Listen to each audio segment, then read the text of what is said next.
Mon collègue italien, M. Carucci Renato, c'est lui qui a tout forcé pour que je vienne avec lui au projet Keita. J'ai connu Renato Carucci parce que c'est même un de mes prescripteurs, un de mes maîtres. Moi aussi, j'étais son maître en français, puisque quand il était arrivé, il ne comprenait rien en français. Sur le plan formation pédagogique, disons, c'est avec Carucci que je l'ai appris. Mon arrivée à Keita s'est dit à Renato. Parce qu'on se dit, Renato, je n'aime pas que je lui dise Carucci. Je préfère que je l'appelle comme on est comme ça là. Donc, c'est lui qui a insisté au ministère pour qu'on m'envoie à Keita. On a été ensemble et jusqu'à sa mort. Le projet Keita, c'est une sorte de laboratoire, si je peux le dire, puisque Keita, c'est une zone rocailleuse. Avec les sécheresses de 1983-1984, il n'y avait rien. Nous, on s'est dit avec mon collègue Carucci que l'enveloppe ne compte pas, c'est l'action qui compte. Donc ça veut dire avec le minimum, si on voit la philosophie d'intervention du projet, on peut faire quelque chose.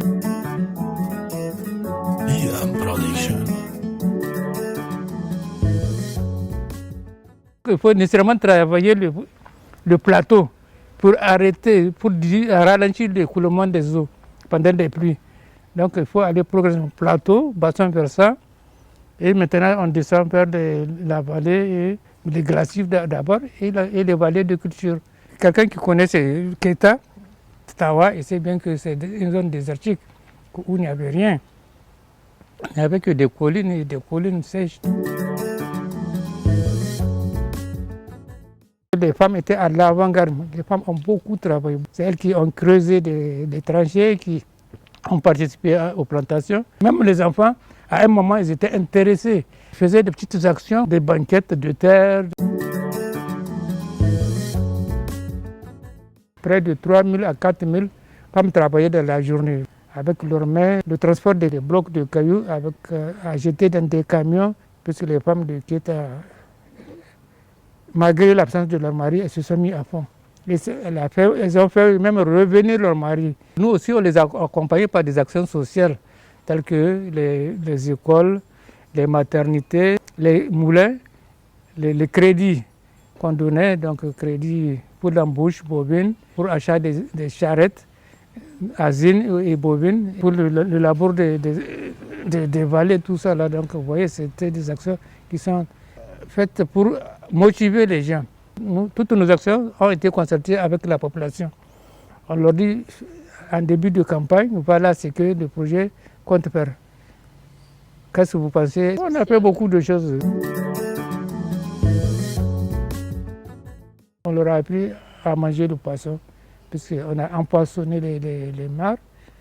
Et on leur a appris à pêcher, tout ça. Là, et ils se sont habitués à ça. On a même appris aux femmes à faire des pépinières. Quand je vous dis, si on va en réunion en tripartite, beaucoup d'Italiens qui étaient au siège de la femme m'invitaient chez eux. Avec tous ces Italiens, Giovanni, tout ça, là, on était en bon accord, quoi. Giovanni, c'est lui l'informaticien du projet. Il a formé beaucoup d'informaticiens. Même à mon arrivée, je ne connaissais pas l'informatique, mais j'ai appris ça à côté de lui. Vous voyez, comme j'ai appris le français à Carucci. Keita a laissé une image d'une population rurale qui, une fois motivée, peut faire beaucoup de choses avec le temps. Parce que, comme je disais, l'important, c'est d'associer la population. Et ça, c'est un héritage. En dehors de ça, ce qui est magnifique, c'est les milliers d'arbres qu'on a plantés.